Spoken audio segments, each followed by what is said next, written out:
నిన్న పవన్ కళ్యాణ్ గారు పెట్టిన ప్రెస్ మీట్‌కి చాలా వరకు కౌంటర్‌లు వినిపిస్తూ ఉన్నాయి. ముఖ్యంగా పొన్నం ప్రభాకర్ కూడా చెప్పాడు, ఇది మా అయ్య జాగీరే అని చెప్పేసి ఇవన్నీ కూడా మాట్లాడడం జరిగింది. దాని తర్వాత ఈరోజు చూసుకుంటే కేటీఆర్ కూడా ప్రెస్ క్లబ్‌లో ఒక ప్రెస్ మీట్ పెట్టి నేనెవరూ అడ్డుకోలేదు, నువ్వు వచ్చి ఆల్రెడీ పార్టిసిపేట్ చేసినప్పుడు రిజల్ట్ నువ్వే చూసావు, మేము కాదు అడ్డుకునేది, తెలంగాణ ప్రజలే నిన్ను వద్దనుకుంటున్నారు, అలాంటప్పుడు నువ్వు ఇక్కడికి వచ్చి ఏం చేస్తావు అని చెప్పేసి మాట్లాడడం జరిగింది. దానిపైన మీ అభిప్రాయం ఏంటి? ఎందుకు మరి ఇలాంటి గోలంతా ఎందుకు, ఈ గందరగోళం ఎందుకు? ఇప్పుడు ఆయన వచ్చి ఏం చేయలేడని మీకు తెలుసు కదా. అలాంటప్పుడు మీరు ఎందుకు మీ పరిపాలన మీరే చేసుకుంటాము, ఏదది మా అయ్యే జాగీరే అంటే మీ అయ్యే జాగీరే మా అయ్యే జాగీరే 4 కోట్ల మంది అని చెప్పి ఇష్టానుసారంగా దోచేస్తూ ఉంటే ఎవడో మాట్లాడకూడదా, ఎవడో ప్రశ్నించకూడదా?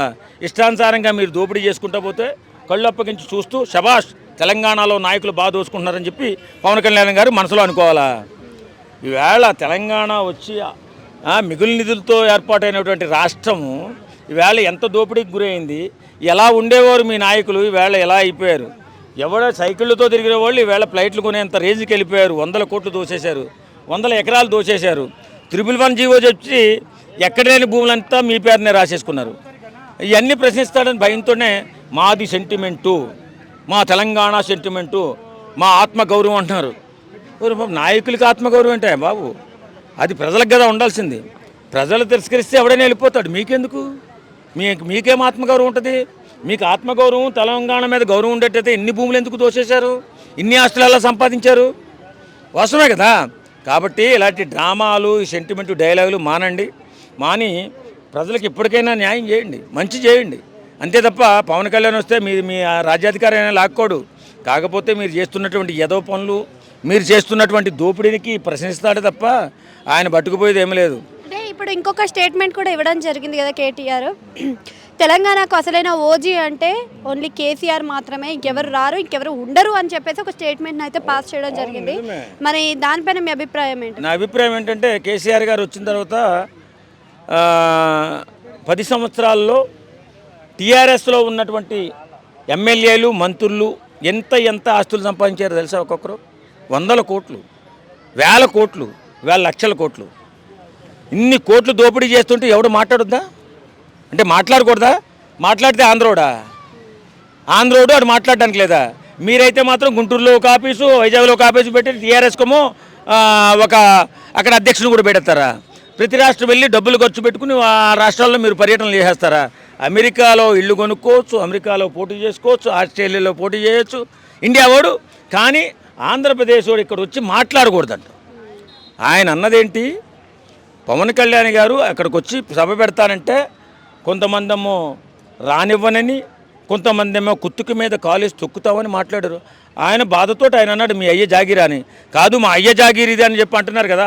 మీ అయ్య జాగీర్ అని చెప్పి 4 కోట్ల ప్రజల్ని దోపిడీ చేస్తుంటే ఎవడు ఊరుకోడు.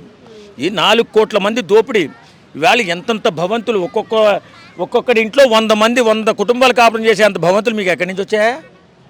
ఈ కవిత గారు బ్యూటీ పార్లర్ పెట్టి డబుల్ బెడ్రూమ్ ప్లాట్లో ఉండేది. ఈవేళ ఎంత బిల్డింగ్ ఉంది ఆమెకి? ఆమె కూడా మాట్లాడుతుంది ఏంటి పవన్ కళ్యాణ్ని పళ్ళు రాలు కొడతారు ఏదో ఉంది, అంతేనా? నువ్వు కూడానమ్మా పవన్ కళ్యాణ్ గారి గురించి మాట్లాడడం. పవన్ కళ్యాణ్ గారు సినిమాలో సంపాదించిందంట, రాజకీయాల్లోకి వచ్చింది పోగొట్టుకున్నదంట. నువ్వు వచ్చిన తర్వాత ఒక బ్యూటీ పార్లర్ పెట్టుకున్న వ్యక్తివి ఈవేళ ఎన్ని 100 కోట్ల రూపాయల ఆస్తులు ఎలా వచ్చాయమ్మా? నువ్వా మన తెలంగాణ ప్రజల ఆత్మగౌరవం గురించి మాట్లాడేది? అంటే వీళ్ళ రక్తాన్ని తాగేస్తూ ఎవడైనా ఆంధ్రవాడి పేరు చెప్పేస్తే వీళ్ళు గమ్ము కూడుకుంటారు అనే మాటే కదా ఇది. ఇంత ఆస్తులు సంపాదించుకుని పవన్ కళ్యాణ్ గారు వచ్చి మాట్లాడతానంటే మాట్లాడడానికి వీల్లేదు. మా దాంట్లో మా పరిపాలన మేము చేసుకుంటాం. ఎవడన్నా వచ్చి దూరేడా పరిపాలన చేసుకుంటుంటే? మా దోపిడీ మేము చేసుకుంటామంటేనే వద్దంటున్నాడు అతను. మీ దోపిడీ చేయకండి రా బాబు, దోపిడీ చేసి ప్రజలను మోసం చేయకండి, మాకు కూడా హక్కు ఉంది, అడిగే హక్కు. మీ దోపిడీ ఎక్కువైపోయింది కాబట్టి నేను వస్తున్నాను అన్నాడు. తప్పేముంది? అది ఎవడైనా మాట్లాడచ్చు. కాబట్టి ఇప్పుడు వీళ్ళు మాట్లాడే సెంటిమెంట్ డైలాగ్ మానేస్తే మంచిది. ఎన్నాళ్ళు రా బాబు ఆంధ్రప్రదేశ్లో ఉన్నటువంటి నాయకుల పేర్లు చెప్పి ఇక్కడ తెలంగాణ ప్రజలను మోసం చేస్తూ వాళ్ళ రక్తాన్ని తాగుతారు. మారండి, ఇప్పటికైనా మారండి, మారితే బాగుంటుంది. నిన్న పవన్ కళ్యాణ్ గారు ఒక ప్రెస్ మీట్ పెట్టడం జరిగింది. దాంట్లో తెలంగాణ మీ అయ్య జాగీరా అని ఒక పదాన్ని వాడడం జరిగింది. అయితే దానికి దీటుగా పొన్నం ప్రభాకర్ కూడా ఒక మాట అన్నారు. అవును, ఎస్, ఇది మా అయ్య జాగీరే అండ్ అలానే 4 కోట్ల ప్రజల అయ్య జాగీరే అని చెప్పడం కౌంటర్గా వేశారు. మళ్ళీ ఈరోజు చూసుకున్నట్టు అయితే కేటీఆర్ ఒక ప్రెస్ మీట్ పెట్టారు. దాంట్లో తెలంగాణకు అసలైన ఓజీ అంటే కేసీఆర్ మాత్రమే, ఎవరిని మేము ఆపలేదు, ఆల్రెడీ మీరు వచ్చి చూశారు రిజల్ట్ ఎలా వచ్చిందో, తెలంగాణ ప్రజలు మిమ్మల్ని వద్దనుకున్నారు, మేము కాదు, మేమేం చేస్తాం దానికి అని చెప్పేసి అన్నారు. దానిపైన మీ అభిప్రాయం ఏంటి? అవును, పవన్ సార్ ఒక మాట జారాడు, ఇట్స్ వెరీ రాంగ్. కౌంటర్కి కౌంటర్ ఇట్స్ ఇనఫ్ అయిపోయింది. కాకపోతే తెలంగాణ అమ్మ జాగిరా అనడం అయితే అది కరెక్ట్ కాదు. బికాస్ తను తెలంగాణలో హీరోయిన్ అంటే 2 రాష్ట్రాల్లో పాన్ ఇండియా హీరో కాదన్నట్ల. కాకపోతే ఇక్కడ వచ్చేసరికి తెలంగాణలోనే హైయెస్ట్ కదా. ఇప్పుడు తను తెలంగాణలో మూవీస్ చేస్తుండు, తెలంగాణలో ఉంటుండు, Telangana number of peoples fans కూడా ఉన్నారు. సో అట్లాంటిది అట్లా అనడం అయితే కరెక్ట్ కాదు అని అయితే నాకు అనిపించింది. It's very wrong. At the same time ఇంకొక అతను కూడా కౌంటర్ వేస్తాడు కాబట్టి ఇది ఇంతటితో క్లియర్ అయితే బాగుంటుంది. దీన్ని ఇంకా ప్రొలాంగ్ చేసుకుంటా లాక్కుండా పోతే ఇష్యూస్ పెద్దగా అయితే ఎక్కడికెక్కడికి దారి తీస్తాయి. ఏమైనా ప్రాంతీయ గొడవలకు తావ తీసే అవకాశం ఉందంటారా? అంటే ఏపీకి తెలంగాణకి యా ఉంటుంది. ఇప్పుడు చిన్నదేమని జరిగితేనే ఏపీ తెలంగాణ అని దాన్ని సగ్రిగేట్ చేసి మాట్లాడినప్పుడు ఆబ్వియస్లీ దీన్ని కూడా అలానే మాట్లాడతారు కదా. అంటే వెళ్తుంది పెద్దగా అయితే అవుతుంది గొడవ. సో కాకుండా అయితే చూసుకుంటే బెటర్ అన్న ఒపీనియన్. అంటే నిన్న పవన్ కళ్యాణ్ గారు మాట్లాడుతూ సభలో ఆంధ్రోడు అంటారు, ఆంధ్రాలలో కొన్ని క్యాస్ట్లను కూడా మెన్షన్ చేయడం జరిగింది. మరి ఇది అనేది ఎంతవరకు ముందుకు వెళ్తుంది అని అంటారు, లేదా ఇంతవరకు ఎండ్ కార్డ్ పడుతుంది అంటారా?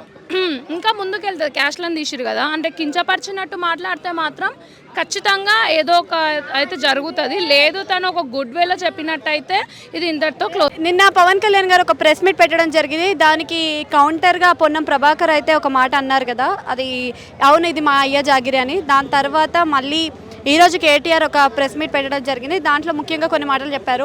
తెలంగాణకు ఓజీ అంటే కేసీఆరే అని. దానిపై మీ అభిప్రాయం ఏంటి? ఒక్క వదిలే, మీరు మంచి క్వశ్చన్ అడిగారు. తెలంగాణకి కేసీఆర్ గారు ఓజీ, ఓకే 100% అనుకుందాం. మరి ఈ ఓజీ కూడా పవన్ కళ్యాణ్ కింద అడ్డుకోవాలా? అడ్డుకోలేదు కదా, మేమేం అడ్డుకోలేదు, మీరు రావచ్చు ఎప్పుడైనా అన్నాడు కదా. అవి పైకే ఉంటాయి ఆ మాటలు, లోన ప్రయత్నాలు ఉంటాయి. అలాగనే ఇప్పుడు పొన్నం ప్రభాకర్ గారు తదుపరి చాలామంది ఒక 3-4 వ్యక్తులు మరి తెలంగాణ నుంచి మంచి పొజిషన్లో ఉన్న మిత్రులు శ్రేయాభిలాషులు, వాళ్ళకి కూడా నా కృతజ్ఞతలు. మరి ఒకటే చెప్తాను, ఈరోజు మా తెలంగాణ అంటున్నారు. మరి కేసీఆర్ గారు ఆ రోజుల్లో తెలంగాణ కావాలని ధర్నా చేసినప్పుడు వైఎస్ రాజశేఖర రెడ్డి వెనకుండి రాజశేఖర రెడ్డి ఎందుకు ఆ రోజు సపోర్ట్ చేశారు? అదే కదా, రాజశేఖర రెడ్డితో ఉండి కేసీఆర్ ఎవరు అన్న వ్యక్తులు వీలే. ఈరోజు మా తెలంగాణ అంటున్న వ్యక్తులు వీలే. మీకు కరెక్ట్ పాయింట్ చెప్తున్నా. ఆ రోజు రాజశేఖర రెడ్డి వెనక ఉన్నప్పుడు ఎవరి కేసీఆర్, తెలంగాణ ఏంటి ఆంధ్ర ఏంటి అనేది ఈ మంత్రులే. ఈరోజు మా తెలంగాణ అంటారు. ఎవరబ్బా ఈ తెలంగాణ? నీ తెలంగాణ ఏంటి, నా తెలంగాణ ఏంటి, నీ ఆంధ్ర ఏంటి, నా ఆంధ్ర ఏంటి? సమస్యలు ఎప్పుడైనా పరిష్కరించుకోవాలనుకుంటే మన లావాదేవీలు ఏమన్నా మాట్లాడుకోలే తప్పితే అక్కడ పవన్ కళ్యాణ్ రావద్దు, పవన్ కళ్యాణ్కి అడ్డుకుంటాము, ఇక్కడ ఆయన రావద్దు, ఆయనకు అడ్డుకుంటాము. సరే, ఎక్కడ తెలంగాణలో ఈ 3 రోజుల పోరాటంలో 3-4 వచ్చారు బయటికి. మీకు దమ్ము ధైర్యము ఏమైనా ఉంటే కనుక జిహెచ్ఎంస్ నుంచి వచ్చే ఎలక్షన్ వరకు మరి పవన్ కళ్యాణ్ గారు ఇక్కడ పోటీ చేస్తారు. మీకు దమ్ము ధైర్యం ఆపండి. ఎందుకంటే మీరు వరకే అలాగా బాధపడతారో తప్పితే తెలంగాణ ప్రజలందరూ కూడా పవన్ కళ్యాణ్ వైపు ప్రజలందరూ కూడా ఆధారంతో ఉన్నారు. ఆంధ్రప్రదేశ్లో డిప్యూటీ సీఎంగా ఉండగా కొన్ని ఆయనకి ఇచ్చిన 6 శాఖలు కూడా అభివృద్ధి పదంలో వెళ్తున్నాయి. నిన్న పవన్ కళ్యాణ్ గారు పెట్టిన ప్రెస్ మీట్కి గాను చాలా వరకు కౌంటర్లు అయితే వచ్చాయి. పొన్నం ప్రభాకర్ గారు అవును ఇది నిజంగా మా అయ్య జాగిరే, 4 కోట్ల ప్రజల అయ్య జాగిరే ఇది అని చెప్పడం జరిగింది. దాని తర్వాత ఈరోజు కేటీఆర్ ప్రెస్ మీట్ పెట్టడం జరిగింది. అందులో ముఖ్యంగా ఓజీ అంటే తెలంగాణకు కేసీఆర్ మాత్రమే రియల్ ఓజీ అని చెప్పడం జరిగింది. మరి నిజంగా వీటన్నిటిపైన మీ అభిప్రాయం ఏంటండి? ఓకే, ఇది ఎలాగంటేనమ్మా, మీ అయ్యే జాగీర్ అంటే పవన్ కళ్యాణ్ గారు అన్న మాట, ఎవడైతే నువ్వెవడో ఇక్కడికి రావడానికి అన్నాడో అతను నీ అయ్యే జాగీర్ అన్నాడు. తెలంగాణ ప్రజల్ని 4 కోట్ల మంది తెలంగాణ ప్రజల్ని ఎవరో అనలేదు, ఎవరో అనరు కూడా, అనకూడదు కూడా. ఎందుకంటేనమ్మా ప్రజలు ఎప్పుడు బాగానే ఉన్నారు, అన్నదమ్ముల్లాగానే ఉన్నారు.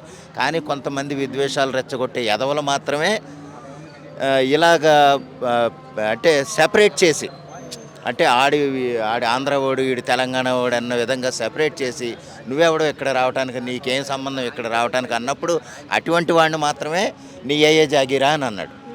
కానీ తెలంగాణ ప్రజలు నీ ఏ జాగీరా అని ఎవరో అనరో, వాళ్ళెవరో కూడా మీరు రావద్దని వాళ్ళు ఎవరో అనరు. ఎందుకంటే వాళ్ళందరూ కూడా పెద్దగా, అంటే అందులో కొంతమంది అయినా సరే చదువుకోలేని వాళ్ళైనా సరే వాళ్ళు చాలా సభ్యత, సంస్కారం, బుద్ధితో మాట్లాడతారు. అందువల్ల ఏంటంటే నువ్వెవడో ఇక్కడికి రావటానికని వాళ్ళు అనరు.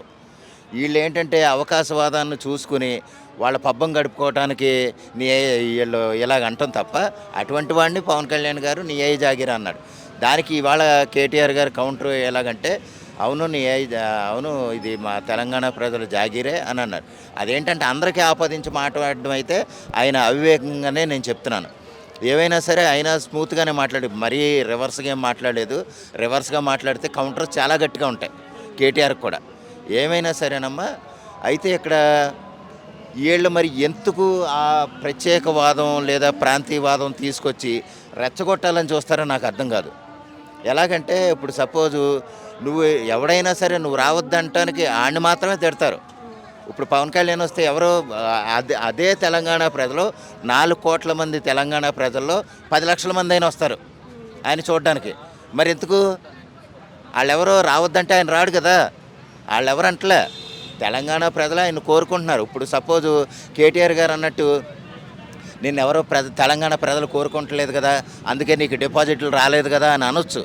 అయితే పక్కాగా పోటీ చేసే విధానంతో పవన్ కళ్యాణ్ గారు ముందుకెళ్ళినప్పుడు ఏంటంటే ఆయనకి సరే ఏదో నిలబెడదాం, వాళ్ళకి వాళ్ళు ఏమన్నా నెగ్గుతారు, లేకపోతే లేదు అన్న ఉద్దేశంతోనే తాత్కాలికంగా జనసేన ఎలాగుంటుందన్న ఉద్దేశంతో ఆయన పోటీ చేయించాడు. కానీ యాక్చువల్గా నిలబెట్టి ఆయన ప్రచారం చేస్తుంటే కనుక గెలిచేవారు. ఇక్కడ ఎవరోనమ్మా తెలంగాణ ప్రజలు ఎవరో కూడా, బంగారు తెలంగాణ ప్రజలు ఎవరో కూడా ప్రాంతీయవాదాన్ని కోరుకోవట్లేదు. యాక్చువల్గా అన్నదమ్ముల్లా ఉందామని అనుకున్నది వాళ్ళే. అలాగా ఎన్ని మభ్యకరమైన మాటలు మాట్లాడి కేటీఆర్ గారు, కేసీఆర్ గారు, కేటీఆర్ అప్పటికి ఏమీ ఎదగలేదనుకో, బచ్చా కింద లెక్క. కేసీఆర్ ఎన్ని రకాలుగా మాట్లాడాడో మనం ప్రత్యేకంగా చెప్పనవసరం. అటువంటి వాళ్ళని అలా ఇంక మరి కాంగ్రెస్ వాళ్ళు అనలేదు, బీజేపీ వాళ్ళు అనలేదు, ఇది నువ్వు రావద్దు, నువ్వెవడో ఇక్కడ రావటానికి అని. మరి వాళ్ళు అనలేదు ఎందుకు? వాళ్ళ తెలంగాణ వాళ్ళే కదా. కాంగ్రెస్ వాళ్ళు కొంతమంది, టీఆర్ఎస్ ముసుగులో ఉన్న దొంగలు కొంతమంది. ఎలాగంటేనమ్మా, ఒకవేళ ఇప్పుడు సపోజ్ 3 పనిచేసుకున్న తర్వాత 4వ వస్తే 4వ కూడా పంపకం అయిందంటే మన వాటా తగ్గిపోద్దన్న ఉద్దేశంతో కొంతమంది మాట్లాడేవాళ్ళు ఉంటారు. సరే ఏదేమైనా సరే నీ ఏ జాగీరా అని అన్నదే. అలా ఎవడైతే ఆయన రావటాన్ని వ్యతిరేకించారో వాళ్ళని మాత్రమే అన్నాడు. అదొకటి ఆ ఏళ్ళలో తెలుసుకోవాలి. వ్యక్తిగతంగా ఇక్కడ కేటీఆర్ గారినో లేకపోతే కేసీఆర్ గారినో లేకపోతే రేవంత్ రెడ్డి గారినో అనలే, అంతే కదా. అది వీళ్ళు అర్థం చేసుకుని మాట్లాడితే బాగుంటుంది. ఇదేంటంటే రచ్చ రోజు రోజుకి పెరిగేలాగుంది.